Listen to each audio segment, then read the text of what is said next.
Welcome back to the channel. Thank you guys so much for taking the time to watch today and for all your very supportive, encouraging, loving comments in the comments section below. Hint, hint.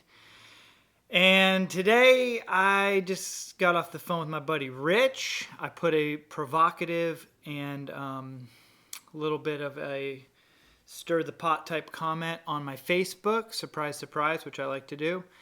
And my buddy Rich texted me and said, "Hey Dan, I quit eating meat about 3 weeks ago. Crazy story how it happened. Give me a call." So of course I had to hear the story. I called up my buddy Rich. Hadn't talked to him in, gosh, been a long time. He's known me since before I even had kids, probably 15 years or close to it. So he said that the other day he was talking to this woman who was an animal rights activist. And she actually has a farm down in West Palm, a rescue farm where she actually has obviously rescued animals, brought them to the farm, and she had a pig. Her pig passed away, so she wanted to get another pig for the farm. She went to a 4-H auction where they auction off these animals, and she thought it'd be a great place to get to save an animal, that's going to otherwise go to slaughter. So she bid on this pig. I can't remember if it was $2,000 or $4,000. She spent quite a chunk of change, several $1,000s, and she won this pig. And the woman running the 4-H thing said, "Oh, I'm sorry. No, you didn't win the pig. You won the meat of the pig. We're going to have the pigs killed and slaughtered, chopped up into little tiny pieces, and you're going to get the dead animal flesh is what you actually bought." Well, needless to say, this woman was extremely upset, and the woman running the 4-H thing would not let up, so they had this altercation. Anyway, she ended up suing the 4-H woman to try to save this pig she never would have otherwise bid on had she known that it was going to be needlessly murdered, killed for consumption. So my buddy's talking to this woman, trying to help her get some counsel, some legal representation. And while he's talking to her, he's hearing the story. He's feeling compassion for the animal, and he's moved emotionally by the story. And at the same time, he says he looks down and he's eating a Jersey Mike sub with dead animal flesh, salami or some kind of dead animal flesh on it. And it occurs to him, I think for the first time ever in his life, that his morals aren't aligned here with, he's having a conflict, right? This is I think what we could describe as cognitive dissonance in its truest form, which I think is just amazing. And then since then, I think it's been 3 weeks. He hasn't had any dead animal flesh. No, we call meat, no dead animal flesh. And since then, because he says every time he goes to eat, he thinks there's something wrong with this picture, and there's something wrong with this picture. So as I'm listening, I wanted to tell him, hey, don't stop with dead animal flesh. Take a look into the meat, or take a look into the dairy and the egg industries as well. But I did one better and texted him the Earthlings documentary, which if you haven't seen Earthlings, the documentary, it's available on YouTube for free. Anybody could watch it. I would highly, highly recommend. It's not easy to watch. I've watched a lot of very disturbing things on movies and actually even in real life. That's probably one of the most disturbing things I've ever subjected myself to. I couldn't watch it straight through in its entirety.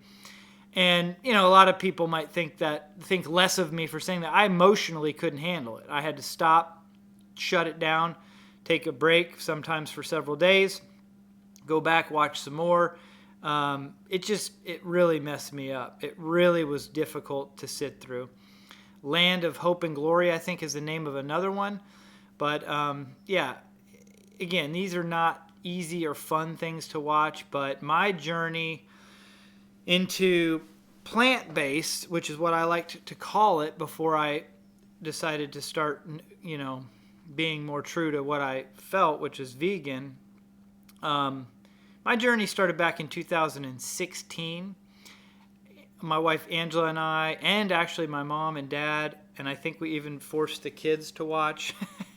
We watched a bunch of the documentaries on YouTube, Forks Over Knives and the like, and basically I got on board right away for health reasons. I was very much attracted to the idea that I could stop consuming animal products, dead animal flesh, dairy, eggs, and gain health or regain health. I thought it was the evidence, the science was very compelling. That was my main motivation in getting involved. But over the years, I stopped kind of, seeking out the information, seeking out the truth about the industries, and as a result, I kind of slid back and started to consume. Never did have any dead animal flesh, but started to have some dairy, some egg, and not good. So then recently, within the last couple years, I've decided to take it to the next level. Of course, with the raw vegan, which I'm trying out for a few years. Just finished 12 Steps to Raw Foods: How to End Your Dependency on Cooked Foods by Victoria, however you pronounce that. This is the fourth time I've read it. Highly recommend this book. If you haven't read it, go get you a copy and read it. You'll want to read it again and again like I have. Every time I read it, it's incredible. Like I said, I just finished it again. The very end of the book's just chock full of recipes that are amazing. But right before that, it does get a little weird. Okay, no offense to Victoria here, but she talks about sleeping outside naked and ice cold water submersion and some things that are not raw food related but are health related. Very interesting. I'm not quite ready to sleep in the nude outside yet, or jump into ice cold rivers or lakes, but highly recommend. Very, very good book. And then my wife and I started reading Fit for Life. My wife's actually allowing me to read this to her, which is awesome. So we're not very far into it. The whole first chapter of Fit for Life with Harvey Diamond here is about his story, which is very, very compelling. I love a story. I love a good story. Victoria does the same thing in the beginning of her book, and it's just extremely compelling for me. So Harvey's story about his return back to health and how bad it got for him before he discovered raw food was really, really cool. But I just wanted to talk a little bit about my personal journey to raw, which was weird because Rich, my buddy I talked to just a little bit ago, he hasn't eaten meat in 3 weeks. And the main reason is the vegan connection, or that's what I call it. I think I stole that from other people, the vegan connection. I didn't know what that was. I never really heard people refer to the ethical reasons for not consuming meat, dairy, and eggs as the vegan connection. But today I understand that to be what it is. So the vegan connection, the way I understand it, is the ethical reasons compelling someone to go vegan or adopt a plant-based lifestyle, which I always knew the distinction between, or the differentiating factors between plant-based and vegan being that plant-based basically is a vegan diet, but vegan is a lifestyle choice where you actually also do not, buy or use leather, wool, silk, honey. So it's kind of, and you also don't participate in like zoos, circus, the other industries that exploit and abuse animals. So I didn't think I used to really care about animals. That, of course, that's not true at all. I think every single person, if you ask them, do you love animals? They'll say, well, sure I do. Sure I love animals. Or are you against animal cruelty? I don't know hardly anybody, maybe a handful of people that would say that they were for animal cruelty, but most people would agree that animal cruelty is inherently wrong. It goes against our nature as compassionate, loving beings. We don't necessarily enjoy watching animals be treated cruel. And then if you just extend it out a little farther and say, well, why do we draw lines of distinction between certain types of animals like cows, chickens, pigs, and dogs and cats, and why is it okay to be adamantly opposed to animal cruelty when it has to do with a dog or cat, but you don't really care so much when it has to do with a pig, chicken, or cow. And the truth is, I think the vast majority of people, if they actually knew, i.e. watch Earthlings, if they actually knew what happens to these animals, they would make some changes in their lifestyle. Because, whether we like to admit it or not, and I don't think most of us do, every single time we take a bite of an animal product and we consume that animal product, we are voting with our mouth for cruelty, is what we're basically doing. And yes, dairy is death. Dairy is murder and violent as well, because every single dairy cow is also taken to slaughter before the end of their natural life and killed in a very, very inhumane way. There's really, I don't believe, any humane way, humane being defined as, benevolent and compassionate. There's no benevolent, compassionate way to needlessly end the life or kill something that doesn't need to die. So that's where dairy cows go. Egg industry, all the male chicks that are hatched, 50% of all the chicks that are hatched are almost instantaneously ground up and used for, I think it's dog food or something like, but just little tiny baby chickens just ground up. I remember that's the one image that my young daughter, I think she was 4 or 5 when I showed her, maybe 6 when I showed her the documentary that showed that. She never forgot that. She went to school and told her friends, that that's what was happening. Because I think children, that disturbs children. I don't think any of us that are parents would agree to allowing our child to go in the inside of a slaughterhouse, a murder factory, and observe what goes on in there. It's highly, highly disturbing. Matter of fact, the majority of the unfortunate employees of those factories, right, those slaughterhouses, develop major, major psychological problems that bleed out into major addiction and drug and alcohol abuse, domestic violence. The list goes on and on.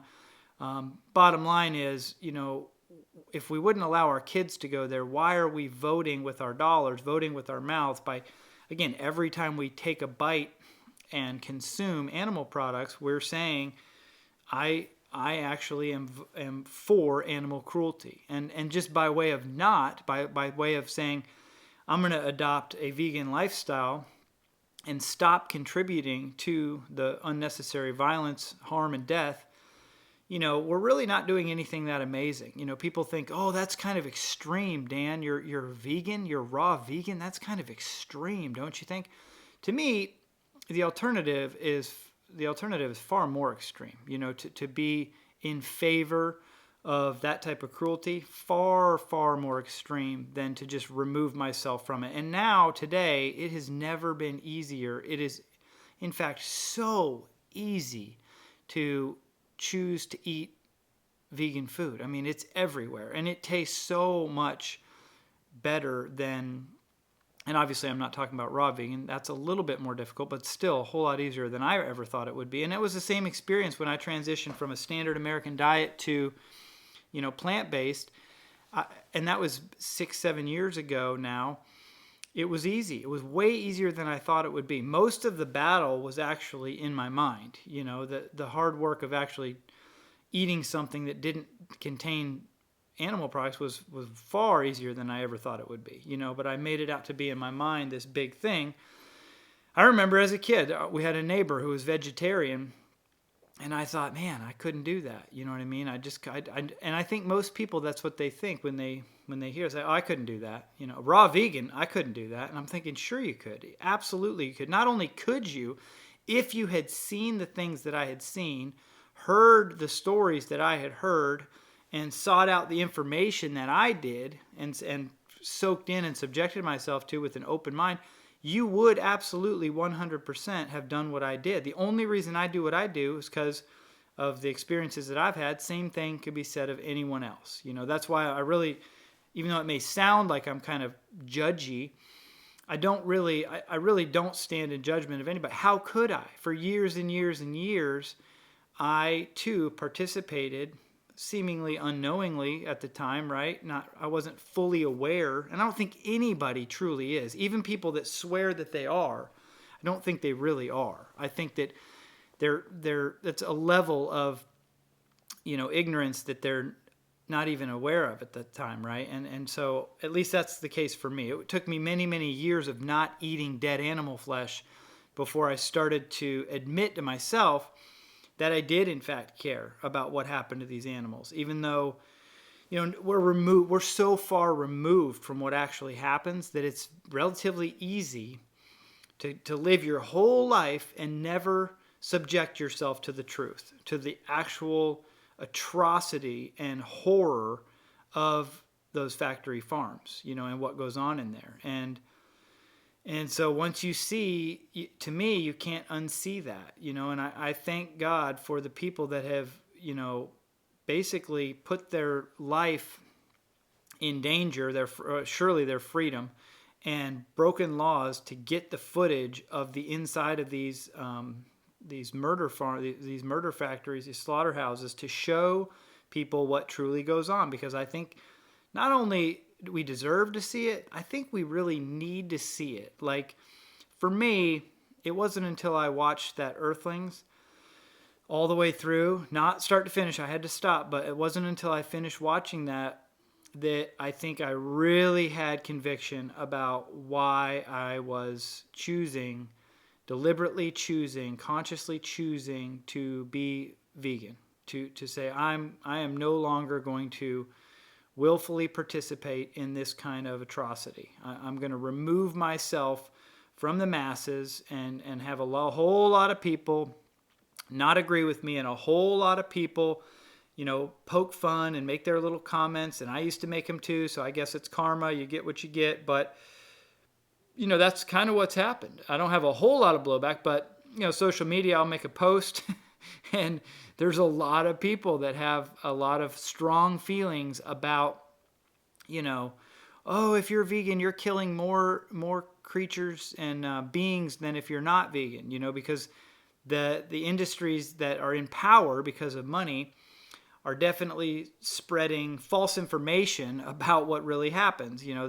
That's true. I mean, there are rodents and insects that are killed in the production of plants, for sure. There's no way to avoid some harm. The whole idea about being a vegan is you're saying you're voting for the least amount of harm possible. And so it's very easy to understand, if you have even a little bit of intelligence, that the amount of plants produced, farmed for animals, far exceeds those that are produced for human consumption. So if you're actually concerned about the insects and the rodents that are being killed in the farming of plant production, specifically soy and other grains, other crops like that, then being vegan is actually the best choice by far to, again, reduce the amount of harm. Because, the amount of soy we feed to a cow, way, way, way more than what we would eat for some tofu, right? So anyway, but there's a whole lot of other false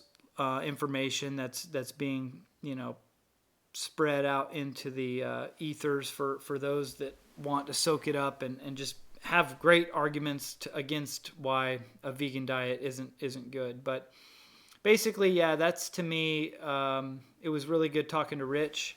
That, to me, is neat that he got that vegan connection right out the gate. I think that compels a lot of people, particularly women. I think in general tend to be a little bit more in touch with their emotions and okay with being emotionally vulnerable. A lot of men, I think, were brainwashed to believe that that's not okay. But, a lot of women are compelled, I think, toward a vegan lifestyle because of the cruelty. That, of course, that's not all. But for me, it took many, many years to get to the point where I'm at now, where I truly am vegan for the animals. Before that, I was more or less vegan. Well, not really vegan, more plant-based for my health, which, again, nothing against the plant-based movement. I love the plant-based movement, but I think that it is, unfortunately, a way to dodge the truth, which is animal cruelty is really, really going on. People in general, the vast majority of people, 99% of people, are very much against animal cruelty. And you can't really eat dead animals and also be against animal cruelty. They don't line up. They don't mesh. And I've had, friends that, well, I call them friends, these social media friends, argue with me adamantly about, yes, I do love animals, and yes, I do eat them. And I would just say that to me, again, watch, if you can sit down and watch Earthlings and Land of Hope and Glory and continue to say that that's your stance, then, you know, you're a special kind of, a very, very unique type of person. I don't think most people could do that. So anyway, that's my little rant, my little 20-minute rant for today. If you made it to the end, let me know in the comment section below. I'm going to be sharing upcoming recipes. Are going to be a creamy Alfredo cashew sauce that my mom and I make for kelp noodles with some marinated mushrooms. So good. You're not going to want to miss that. So don't forget to subscribe to the channel and also hit the notification bell so you get notified every time we publish content. Also coming up, we're going to be sharing our cashew cream cheese recipe. It's actually my mom's. I think she stole it online. It's very, very simple and easy. We're actually going to be doing those two together in the same episode. So that's going to be a really good, but only because the cream cheese recipe is so simple and easy that we can't really do that a whole YouTube video with that. It would be silly because it's that simple. So we're going to show the Alfredo sauce with that. And also going to do a simple salad with a smoky chipotle ranch dressing that I made that is so good. It's not fully raw for those raw police that are like, that's not 100% raw and that's processed. Yes, it's going to have a little bit of processed unraw or not raw ingredients, but you can leave those out or you can indulge. Either way, whatever floats your fancy, but it is worth it. You're going to want to get that recipe. I've been eating that dressing for the last 3 days, and it is so good. I mean, I literally could dip just carrots in that and have an entire meal and be completely satisfied. So hopefully you enjoyed this video. If so, please give it a thumbs up. And again, if you made it to the end, let me know in the comment section below, and don't forget to subscribe to the channel. Thanks again so much for watching, and I'll see you guys soon.